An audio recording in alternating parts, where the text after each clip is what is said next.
Who owns this network that the entire world depends on? And what could happen if one of these cables were cut one day? Every time you send a message or watch a video from a distant country, your data travels thousands of kilometers in moments, as if the entire world is connected by an invisible thread.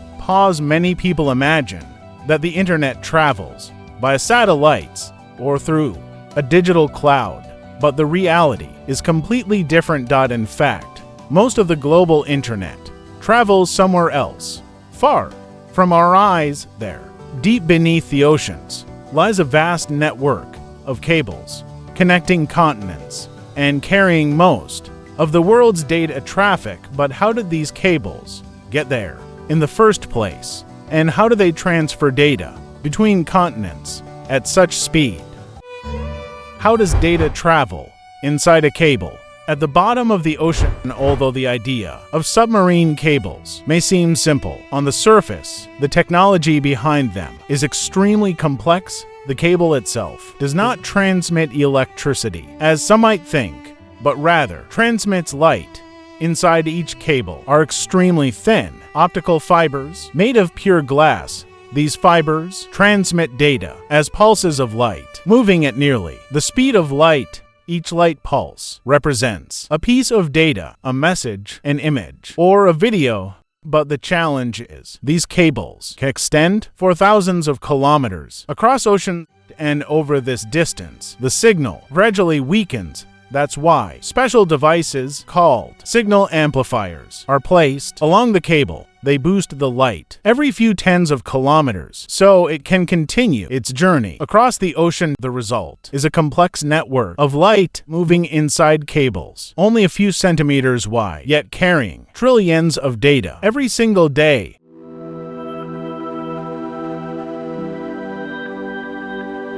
How submarine cables are laid on the ocean floor.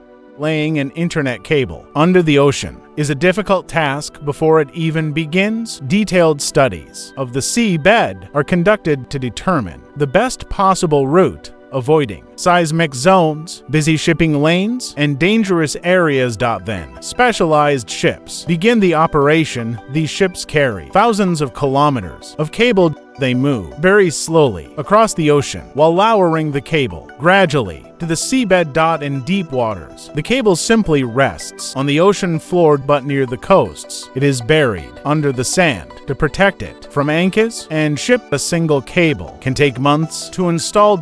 And cost hundreds of millions of dollars.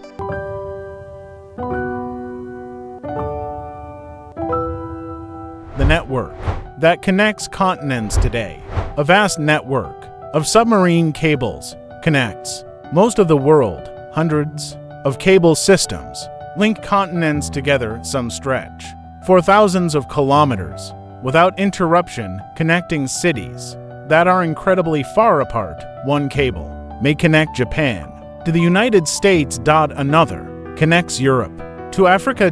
When the cable reaches land, it enters coastal landing stations.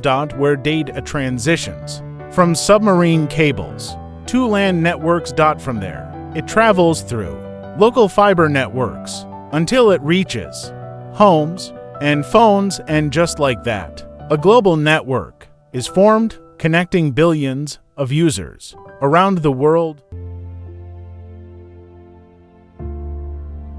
Cables or satellites. It may seem logical that satellites are the main method for global internet. But reality is very different. Satellite signals must travel tens of thousands of kilometers into space and back again, causing noticeable delay. Submarine cables are faster. Much faster. With lower latency. And far greater capacity. That's why they became the backbone of global internet. While satellites remain a secondary solution.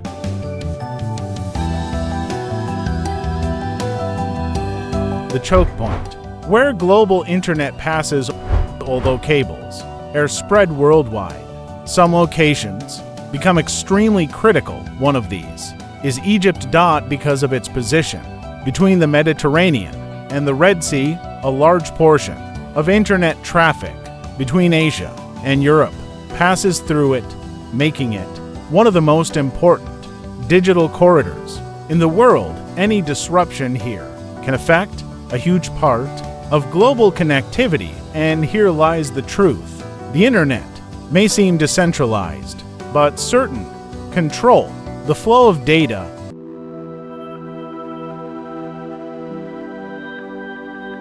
What happens when a cable is cut? Cables may seem safe, deep underwater, but they are not. They fail more often than expected due to earthquakes, fishing activity, or ship anchors. And when a major cable fails, entire regions may experience slow internet or partial disconnection.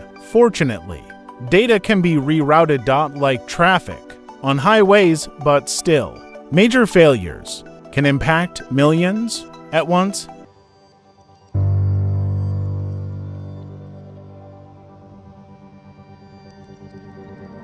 Control in whose favor? In the past, telecom companies built these cables, but today, tech giants are taking over. Companies like Google, Microsoft, and Meta. They invest directly in submarine cables because they rely on massive data transfer between data centers. Owning cables means speed and control.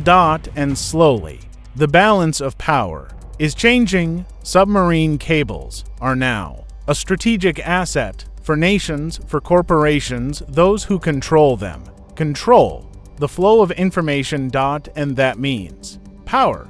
That's why governments now treat them as national security assets, because any disruption can impact global trade, communications, and financial systems in a fraction of a second. An entire hidden world is at work. A world of cables, light, and data, keeping the world connected, economies running. And information flowing non-stop. We may not see them, but they are one of the greatest networks ever built by humanity, a silent network stretching beneath the oceans, carrying the entire world above it.